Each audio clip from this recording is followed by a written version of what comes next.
Director, and welcome back to I Had Plans. Today's episode is a bit of a confession. I commit one of the deadly sins of IT regularly. Guilty as charged, I use paper. Actual paper, a notebook, some pens, though I do like pencils. And yes, I do this while working in tech, while running meetings, and while sitting in online calls. And almost every time someone sees me taking notes, I get the same comment. Why don't you just use the transcript? Sometimes it's offered as a friendly piece of advice. Sometimes it's more of a suggestion, which means stop taking notes. So let's talk about that.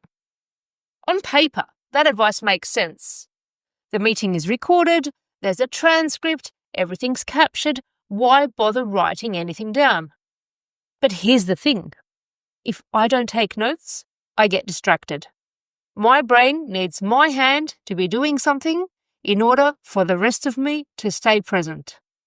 Now, some people get that, some people don't.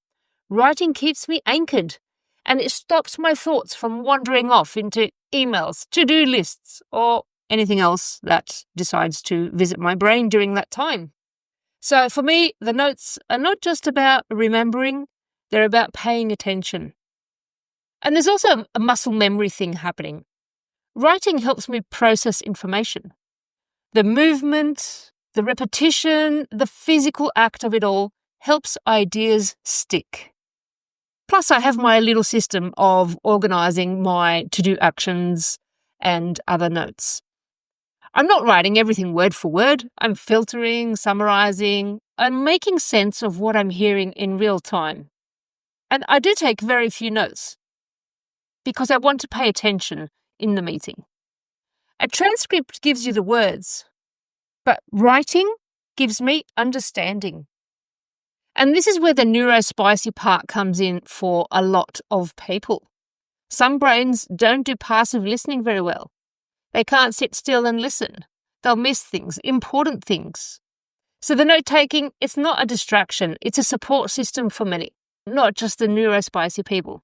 So being told to just use the transcript assumes everyone processes information the same way. And it assumes listening is easy. And I'm telling you, it's not. It assumes attention is automatic. And that's definitely not true. Not for some of us anyway. There's also this funny thing about online meetings. People only see part of you. They see your face, up to your shoulders maybe. And when they see your eyes looking down, there's this assumption that you're not paying attention.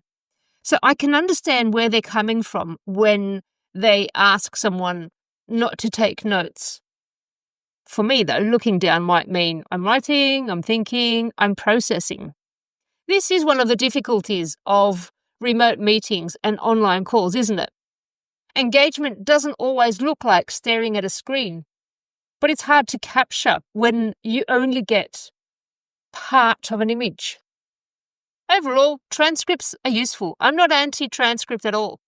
They're great for searching, they're great for revisiting details or catching something you missed.